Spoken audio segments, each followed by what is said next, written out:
turned on to Massachusetts Avenue and then stopped at a Starbucks. He hurried in and fixed up 3 coffees his way, black as his heart with 6 sugars. He had nearly finished the first before he got to the cash register. Once he was inside the cockpit of his Jag again, he sipped a second cup at a more leisurely pace. He downed some Benadryl and Nascan. Couldn't hurt, might help. He took out the 20-sided game dice. He had to play tonight. Anything 12 or higher would dispatch him directly to Boo Cassidy's place for a kinky quickie before he went home to the dreaded family. A 7 to 11 was total disaster, straight home to Lucy and the kids. 3, 4, 5, or 6 meant he could go to the hideaway for an unscheduled night of high adventure. Come, 3, 4, 5, come, baby, come, I need this tonight, need a fix, I need it. He shook the dice for what must have been 30 seconds. He'd made the suspense last, drew it out. Finally he released the dice onto the grey leather car seat. He watched the roll closely. Jesus! He'd thrown a 4, defied the odds. His brain was on fire. He could play tonight. The dice had spoken. Fate had spoken. He excitedly punched a number on his cell phone. Lucy, he said, and he was smiling already.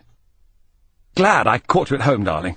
Yes, you've guessed it. First try. We're completely swamped here again. Can you believe it? I certainly can't. They think they own me, and I suppose they're half right. It's the drug trafficking rubbish again. I'll be home when I can. Don't wait up, though. Love to the kids. Kisses to everybody. Me too, darling. I love you too. You're the best, the most understanding wife alive. Very well played, Schaefer thought as he breathed a sigh of relief. Excellent performance, considering the drugs he'd taken. He punched another number on the cell phone. Dr. Cassidy? He heard a voice almost immediately. She knew it was him. He usually called from the car on his way over to see her. They liked to get each other hot and bothered on the phone. Telephone sex as foreplay. They've done it to me again, Schaefer whined miserably into the phone. But he was smiling again, loving his flair for the overdramatic. A short silence, then. You mean they did it to us, don't you? There's no way you can get away. It's only a bloody job, and one that you detest, Jeff. You know, I would if I possibly could. I do hate it here, loathe every moment, and it's even worse at home. Boo! Jesus, you of all people know that. He imagined the tight little frown and Boo's pursing her lips. You sound high, Geoffrey. Are you, dear? Take your pills today? Don't be horrible. Of course I've taken my medications. I am rushed. I am high on the ceiling, as a matter of fact. I'm calling between blasted staff meetings. Oh, hell, I miss you, Boo. I want to be inside you, deep inside. Christ, I'm as hard as a rock here in my government-issue office. Have to beat it down with a stick, cane it. That's how we British handle such things. She laughed, and he almost changed his mind about standing her up. Go back to work. I'll be at home if you finish early, she said. I could use a little finishing myself. I love you, Boo. You're so kind to me. I am, and I could probably get into a little caning, too. He hung up and drove to the hideaway in Eckington. He parked the Jag next to the purple and blue taxi in the garage. He bounded upstairs to change for the game. God, he loved this. His secret life. His nights away from everything and everyone he loathed. He was taking too many chances now. But he didn't care. Schaefer was totally pumped up for a night on the town. The Four Horsemen was on. Anything could happen tonight. Yet he found that he was introspective and pensive. He could flip from manic to depressive in the blink of an eye. He watched himself as if he were an observer in a dream. He had been an English intelligence agent, but now that the Cold War had ended, there was little use for his talents. It was only the influence of Lucy's father that kept him in his job. Duncan Cousins had been a general in the army and now was chairman of a packaged goods conglomerate specializing in the sale of detergents, soaps, and drugstore perfumes. He liked to call Schaefer the Colonel, rubbing in his rise to mediocrity. The general also loved to talk about the glowing success of Schaefer's 2 brothers, both of whom had made millions in business. Schaefer shifted his thoughts back to the present. He was doing that a lot lately, fading in and out like a radio with a bad connection.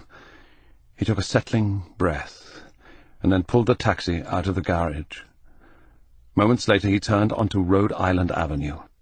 It was beginning to rain again, a light mist that made the passing traffic lights blurry and impressionistic. Schaefer drifted over to the curb and stopped for a tall, slender black man. He looked like a drug dealer, something Schaefer had no use for. Maybe he would just shoot the bastard, then dump the body. That felt good enough for tonight's action. A sleazebag dope dealer whom nobody would miss. "Airport," the man announced haughtily as he climbed inside the taxi.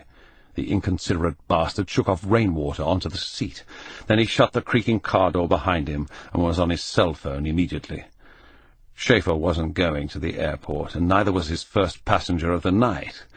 He listened in on the phone call. The man's voice was affected, surprisingly cultured.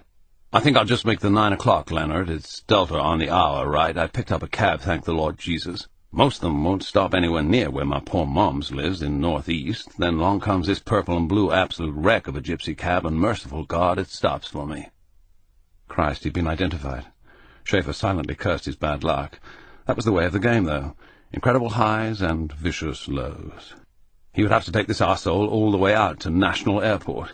If he disappeared, it would be connected to a purple and blue cab, an absolute wreck of a gypsy cab. Schaefer stepped on the accelerator and sped out towards National. The airport was backed up even at 9 in the evening. He cursed under his breath. The rain was heavy and punctuated by rolling thunder and spits of lightning. He tried to control his building anger, his darkening mood. It took nearly 40 minutes to get to the bloody terminal and drop off the passenger. By that time he'd settled back into another fantasy, had another huge mood swing. He was cycling up again. Maybe he should have gone to see Dr. Cassidy after all. He needed more pills, especially lithium. This was like a carnival ride tonight. Up and down, up and down. He wanted to push things as far as he could. He also felt crazed. He was definitely losing control. Anything could happen when he got like this. That was the thing. He pulled into the queue of taxis waiting to get a fare back to D.C. As he got closest to the front of the line, there was more thunder. Lightning crackled high above the airport. He could see the prospective victims huddled under a dripping canopy. Flights were undoubtedly being postponed and cancelled. He savoured the cheap seat melodrama, the suspense. The victim du jour could be anyone from a corporate executive to a harried secretary, maybe even a whole family back from a vacation to Disney World. But not once did he look directly at the queue of potential victims as he inched closer and closer. He was almost there. Just 2 more taxis in front of him. He could see the queue out of the corner of his eye. Finally, he had to snatch a quick peek. It was a tall male. He peeked again, couldn't help himself. A white male, a businessman, stepped off the curb and was climbing inside the taxi. He was cursing to himself, pissed off about the rain. Schaefer looked the man over. He was American, late 30s, full of himself. Investment analyst, maybe, or banker, something like that. "We can go whenever you're in the mood," the man snapped at him. "Sorry, sir," Schaefer said, and smiled obsequiously into the rear-view mirror. He dropped the dice on the front seat. 6. His heart began to hammer. 6 meant immediate action, but he was still inside National Airport. There was a heavy lineup of traffic and cops, bright lights glittering everywhere. It was too dangerous, even for him. The dice had spoken. He had no choice. The game was on, right now. Schaefer fired his Smith & Wesson 9mm and hoped no one would hear it above the thunder and honking horns. He was soaking wet with perspiration, and he was afraid his black face would run and smear. He was expecting to be stopped at any moment, waiting for policemen to surround the taxi. Bright red blood was splattered all over the back seat and window. The businessman was slumped in the corner as if he were asleep. Schaefer couldn't see where the bloody bullet had exited the taxi. He made it out of National before he went completely mad. He drove carefully to Benning Heights in Southeast. He couldn't risk being stopped for speeding, but he was out of his head, not sure he was doing the right thing. He stopped on a side street, checked out the body, stripped it. He decided to dump the corpse out in the open. He was trying his best not to be predictable. Then he sped away from the crime scene and headed home. He'd left no identification on the victim. Nothing but the body. just a little surprise. A John Doe.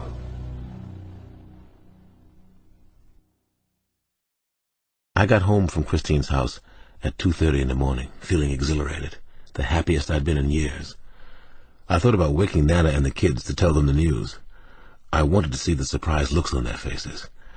I wished that I had brought Christine home with me so we could celebrate together. The phone rang moments after I stepped inside the house. Oh no, I thought, not tonight. Nothing good comes from phone calls at 2:30 a.m. I picked up in the living room and heard Samson's voice on the line. "Sugar?" he whispered. "Leave me alone," I said. "Try me again in the morning. I'm closed for the night." "No, you're not, Alex. Not tonight. Get over to Alabama Avenue, about 3 blocks east of DuPont Park. A man was found there naked and dead in the gutter. The guy's white, and there's no ID on him." Detective Patsy Hampton arrived at the chilling homicide scene around 2:15. The Hefe's assistant had called her apartment about an unusual murder in Benning Heights that might relate to the Jane Does. This one was different in some ways, but there were too many similarities for her to ignore. She watched Alex Cross work the crime scene. She was impressed that he'd come out at this early hour. She was curious about him, had been for a long time. Hampton knew Cross by reputation and had followed a couple of his cases. So far she had mixed feelings about Cross. He was personable enough and more than good-looking. Cross was a tall, strongly put-together man. She felt that he received undeserved special treatment because he was a forensic psychologist. She'd done her homework on Cross. Hampton understood that she'd been assigned to show Cross up, to win, to knock him down a peg. She knew it would be a tough competition, but she also knew that she was the one to do it.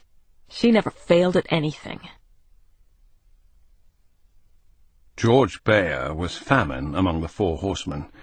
He'd been playing the fantasy game for 7 years, and he loved it. At least he had until recently, when Geoffrey Schaefer started to go out of control. Famine was physically unimpressive, at around 5'8", 190 pounds. He was paunchy, balding, wore wire-rimmed glasses, but he also knew that his appearance was deceiving, and he'd made a living off those who underestimated him. People like Geoffrey Schaefer. He had reread a 40-page dossier on Schaefer during his long plane ride from Asia to Washington. The dossier told him everything about Schaefer, and also about the character he played, Death. At Dulles Airport he rented a dark blue Ford sedan under a false name. He was still detached and introspective during his 30-minute drive into the city. But he was also anxious. He was nervous for all of the horsemen, but especially for himself. He was the one who would have to confront Schaefer, and he was worried that Schaefer might be going mad, that he might blow up in all of their faces. George Bayer had been an M-man, MI6, and he'd known Schaefer in the service. He had come to Washington to check out Schaefer firsthand. It was suspected by the other players that Geoffrey might have gone over the edge, that he was no longer playing by the rules, and was a grave danger to them all. Since Bayer had once been stationed in Washington and knew the town, he was the one to go there. Bayer didn't want to be seen at the British Embassy on Massachusetts Avenue, but he had spoken to a few friends who he knew would keep silent about having been contacted. The news about Schaefer was as bad as he'd suspected. He was seeing women outside his marriage, and he wasn't being discreet. There was a psychologist who was also a sex therapist, and he'd been observed going over to her place several times a week, often during working hours. It was rumored that he was drinking heavily and possibly taking drugs. Bayer suspected the latter. He and Schaefer had been friends, and they had done their share of drugs while posted in the Philippines and Thailand. Of course, they were younger and more foolish then. Or at least that was true of Bayer. He saw Schaefer's lair up ahead, and pulled over to the curb. He knew the exact location of the hideaway, from the elaborate fantasy tales Schaefer had spun for his fellow players. He knew the address. Now he needed to know one more thing. Were the murders that Geoffrey claimed he'd committed fantasies, or were they real? Was he actually a cold-blooded killer operating here in Washington? Bayer walked to the garage door. It took him only a moment to pick the lock and let himself in. He had heard so much about the nightmare machine, the purple and blue taxi that Schaefer used for the murders. He was looking at it, A taxi was as